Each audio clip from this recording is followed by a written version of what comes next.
Hello everyone, welcome back in my YouTube channel Mumukshu E-Learning Hub, and we are learning English grammar for one to all. Dear learners, पिछली video में मैंने आपसे बात की थी present continuous tense के बारे में। इस वीडियो में हम बात करेंगे आपसे प्रेजेंट परफेक्ट टेंस के बारे में। तो चलिए वीडियो को शुरू करते हैं। चलिए मैं यहाँ पे लिख देता हूँ present perfect tense PRESENT perfect tense. ठीक है जी। टेंस को मैंने शॉर्टकट में लिख दिया है, टी लिख दिया है मैंने, टी फॉर टेंस। आप लोग पेन एंड पेपर कॉपी जो है आपके पास उसको रेडी रखिए ताकि आप इसको नोट करते जाएं और बाद में आपको स्टडी करने में, रिवीजन करने में आसानी हो जाए। देखिए, इसके हमने अफर्मेटिव एंड नेगेटिव सेंटेंस के बारे में प्रीवियस वीडियो में डिस्कस किया था। इस वीडियो में इंट्रोगेटिव सेंटेंस के रूल को हम समझेंगे। चलिए मैं यहाँ पे लिख देता हूँ हैज़ ऑब्लिक है प्लस सब्जेक्ट प्लस वर्ब की थर्ड फॉर्म, ठीक है, प्लस ऑब्जेक्ट, ठीक है, प्लस एक्स्ट्रा वर्ड्स हमारे चलते हैं या कॉम्प्लीमेंट जो है वो चलता रहता है। लास्ट में क्वेश्चन मार्क लगाया जाता है। तो ये हमारा रूल हो गया प्रेजेंट परफेक्ट टेंस का। ठीक है, इसमें helping verb has and have को पहले लिखा जाएगा, उसके बाद हमारा सब्जेक्ट आएगा, फिर हमारा वर्ब की थर्ड फॉर्म को यूज़ किया जाता है। Is it clear? तो ये हमारा स्ट्रक्चर है, इसको आप लर्न कर लीजिए, माइंड में इसको सेट कर लीजिए। चलिए इसको एक एग्जाम्पल के थ्रू हम समझने की कोशिश करते हैं। क्या तुम एक पत्र लिख चुके हो? क्या तुम एक पत्र लिख चुके हो? ये हमारे पास सेंटेंस है। तो चलिए इसको इंग्लिश में ट्रांसलेट करते हैं डियर। देखिए यहाँ पे तुम है, तो तुम यू है, यू के साथ तो हैव ही आता है, तो हैव से स्टार्ट करेंगे, हैव यू। ठीक है डियर, यू के साथ हैव आता है, प्लूरल है, have you written a letter, have you written a letter. Write की थर्ड फॉर्म रिटन होती है, सो हमने यहाँ पे रिटन लिख दिया। तो हमारा सेंटेंस ट्रांसलेट हो गया, have you written a letter. ठीक है डियर। देखिए सब्जेक्ट अगर सिंगुलर है तो आपको हैज़ लगाना है, अगर सब्जेक्ट प्लूरल है तो आपको हैव का यूज़ करना पड़ेगा। तो इस तरीके से हमने इसको आसानी के साथ ट्रांसलेट कर दिया है। आई होप आपने नोट भी कर लिया होगा और ये समझ में भी आ गया होगा। तो चलिए अब इसको मैं रफ़ कर देता हूँ। देखिए आप हमारी वीडियोस को देखते हैं बट लाइक नहीं करते हैं, चैनल को सब्सक्राइब नहीं करते हैं, तो प्लीज़ आप लोग हमारी वीडियोस को लाइक करें, चैनल को सब्सक्राइब करें और ज़्यादा से ज़्यादा स्टूडेंट्स तक इसको शेयर करें ताकि वो भी इसका फ़ायदा ले सकें। ठीक है, चलिए अगला नेक्स्ट एग्जांपल मैंने यहाँ पे लिख दिया, क्या अध्यापक अंग्रेजी पढ़ा चुके हैं? क्या अध्यापक अंग्रेजी पढ़ा चुके हैं, ये सेंटेंस है। अब देखिएगा यहाँ पे अध्यापक क्या है, हमारा सिंगुलर है, तो हमको हैज से स्टार्ट करना पड़ेगा। Has teacher, has teacher, TEACHER, has teacher. चलिए इसको मैं क्लियर लिख देता हूँ, TEACHER, has teacher taught, TAUGST, taught the English. ठीक है, has teacher taught the English. तो इस तरीके से ये बन गया। अब देखिएगा यहाँ पे टीचर हमारा सब्जेक्ट था, सिंगुलर है, सब्जेक्ट सिंगुलर है, तो हमको क्या करना पड़ेगा, हैज़ से स्टार्ट करना पड़ेगा, हैज़ टीचर। और वर्ब की थर्ड फॉर्म, टीच की थर्ड फॉर्म हमारी हो जाएगी taught। ठीक है जी, तो टीच का हमने taught कर दिया, वर्ब की थर्ड फॉर्म, और द इंग्लिश हमारा क्या है, ऑब्जेक्ट है। तो इस तरीके से हमने इसको भी ट्रांसलेट कर दिया है। आप लोग नोट करते जाइएगा। आई होप आपको ये स्ट्रक्चर समझ में आ चुका होगा। अब आप आसानी से प्रेजेंट परफेक्ट टेंस का इंट्रोगेटिव ट्रांसलेट कर सकते हैं। चलिए मैं आपको अब कुछ सेंटेंस दे रहा हूँ, आप इनको ट्रांसलेट करिएगा। जैसे कि पहला मैंने लिख दिया, क्या माताजी खाना पका चुकी हैं? क्या माताजी खाना पका चुकी हैं? आप लोग नोट कर लीजिए, इसको कोशिश करना ट्रांसलेट करने के लिए। ठीक है जी। और after translation you can send your answer in the description box. Okay. Second है हमारा क्या तुम स्कूल से आ चुके हो। क्या तुम स्कूल से आ चुके हो। इसके बाद हमारा थर्ड है, इसको नोट कर लीजिए आप। ओके, चलिए थर्ड लिख देते हैं हम यहाँ पे।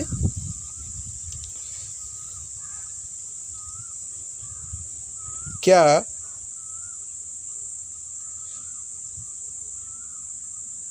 किसान खेत जोत चुका है। ठीक है। नेक्स्ट है हमारा क्या उसने तुम्हें पीटा है। क्या उसने तुम्हें पीटा है। ठीक है। तो ये कुछ सेंटेंस है, इनका आप जो प्रीवियस स्ट्रक्चर मैंने अभी लिखा है उसके अकॉर्डिंग ट्रांसलेशन करने की कोशिश करिएगा। तो ये हो गया हमारा प्रेजेंट परफेक्ट टेंस का इंट्रोगेटिव सेंटेंस। इसके बाद हमारा नया जो सेंटेंस आता है, जो नया हमारा टेंस आता है वो आता है प्रेजेंट परफेक्ट कॉन्टिन्यूअस टेंस। ठीक है। ये फोर्थ नंबर पे है। सबसे पहले हमने पढ़ा था प्रेजेंट इंडेफिनिट टेंस, दूसरा था प्रेजेंट कॉन्टिन्यूअस, तीसरा था हमारा प्रेजेंट परफेक्ट और ये चौथा है अभी प्रेजेंट परफेक्ट कॉन्टिन्यूअस टेंस। इसकी पहचान ये होती है, इस प्रकार के जो हिंदी वाक्य होते हैं उनमें जो भाव आता है वो ता आ रहा है, ती आ रही है या ते आ रहे वो है का भाव देखने को मिलता है। यानी कि कोई भी कार्य पहले से चल रहा है और अभी भी वो क्रिया जारी है, तो इसलिए इसमें जो भाव आता है वो ता आ रहा है, ती आ रही है, ते आ रहे हैं का भाव देखने को मिलता है। ठीक है जी। चलिए मैं यहाँ पे आपकी आसानी के लिए लिख भी देता हूँ। Action is going on at present time. ठीक है। कोई भी कार्य अभी चल रहा है, यानी कि क्रिया जारी है और वह क्रिया कुछ पहले समय से ही जारी है। पहले भी वह कार्य चल रहा था और अब भी वह क्रिया जारी है। तो इस प्रकार के जो वाक्य होते हैं वो हमारे प्रेजेंट परफेक्ट कॉन्टिन्यूअस टेंस में आते हैं। ठीक है। चलिए डियर, मैं यहाँ पे स्ट्रक्चर लिख देता हूँ अफर्मेटिव सेंटेंसेस का। हमारा जो प्रेजेंट परफेक्ट कॉन्टिन्यूअस टेंस है उसके अफर्मेटिव सेंटेंस का स्ट्रक्चर होता है subject plus has oblique have plus been plus verb की बेस फॉर्म यानी कि वर्ब की first form plus ING plus object plus since oblique for. आप लोग लिख रहे हैं? ओके। Plus time.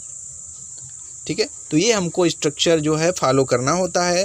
पहले सबसे पहले सब्जेक्ट है, अगर सब्जेक्ट सिंगुलर है तो आपको हैज़ बीन लगाना है, सब्जेक्ट अगर प्लूरल है तो आपको हैव बीन का यूज़ करना है। तो ये हमारा मेन स्ट्रक्चर है प्रेजेंट परफेक्ट कॉन्टिन्यूअस टेंस के अफर्मेटिव सेंटेंस का। ठीक है। आप इसको लर्न कर लीजिए, अपनी कॉपी पे लिख भी लीजिएगा। तो चलिए एक एग्जाम्पल के थ्रू हम इसको समझते हैं। एग्जाम्पल लेने से पहले सबसे पहले हमको ये भी समझ लेना चाहिए कि सिंस और फॉर का यूज़ कहाँ कहाँ किया जाता है। देखिए, सिंस का यूज़ पॉइंट ऑफ टाइम के लिए किया जाता है, टी फॉर टाइम। ठीक है। टाइम को मैंने थोड़ा एब्रीविएट कर दिया है, पॉइंट ऑफ टाइम। जैसे मॉर्निंग के लिए आपका सिंस का यूज़ होगा, इवनिंग के लिए सिंस का यूज़ होगा, मिडनाइट। ठीक है। और इसके बाद आता है 8 o'clock, किसी बजे की बात की जाए जैसे 8 बजे 9 बजे। इसके बाद आपका जो है मंथ्स नेम हो कोई, तो इस तरीके से जब हमको कुछ वर्ड्स देखने को मिलते हैं, पॉइंट ऑफ टाइम एक निश्चित समय देखने को मिलता है, तब हम सिंस का यूज़ करते हैं। जबकि फॉर का यूज़ वहाँ किया जाता है जब किसी पीरियड ऑफ टाइम की बात की जाए, यानी कि समय अंतराल की बात की जाए। जैसे किसी ने बोला वह 4 दिनों से बीमार है। ठीक है। तो वहाँ पे 4 दिन निश्चित नहीं है। तो जब कोई बात निश्चित ना हो, कोई समय अंतराल निश्चित ना हो, तो वहाँ पे आप फॉर का यूज़ करेंगे। वह 10 वर्षों से इस घर में रह रहा है, ठीक है। तो भाई 10 वर्षों से, कौन से 10 वर्ष हैं ये नहीं पता है उसको, ठीक है। तो जहाँ पर कोई निश्चित समय अवधि ना हो तो वहाँ पर फॉर का यूज़ किया जाता है, ठीक है। और जहाँ पर कोई निश्चित समय अवधि हो वहाँ पर हम सिंस का यूज़ करते हैं। तो चलिए एक एग्जाम्पल के थ्रू इसको समझ लेते हैं। He has been studying since morning। He has been studying since morning. अब यहाँ पे देखिएगा ही सिंगुलर है तो इसलिए हमने यहाँ पे हैज़ बीन का यूज़ किया है, ठीक है। और स्टडी के साथ में हमने क्या किया, आईएनजी का यूज़ किया गया है, यानी कि वर्ब की फर्स्ट फॉर्म के साथ आईएनजी लगाया। और मॉर्निंग से पहले हमने क्या किया, सिंस लगाया, क्योंकि मॉर्निंग हमारा क्या है, एक निश्चित समय है, ठीक है। एक देखिए हम जानते हैं भाई मॉर्निंग क्या है, सुबह के कितने बजे होगी उसका एक निश्चित समय है। ऐसा तो है नहीं 12 बज रहा हो दिन का और सुबह हो रही हो, नहीं ना। तो भाई सुबह से पढ़ रहा है, इस तरीके से इसका हिंदी ट्रांसलेशन है। तो सिंस का यूज़ कब किया जाएगा, जब एक पॉइंट ऑफ टाइम की बात की जाएगी। और अगर हमारा सब्जेक्ट सिंगुलर है तो वहाँ पे हमको हैज़ बीन का यूज़ करना है। चलिए एक और एग्जांपल लेते हैं हम, उसके थ्रू समझते हैं। चलो मैं यहाँ पे लिख देता हूँ, वह 4 दिनों से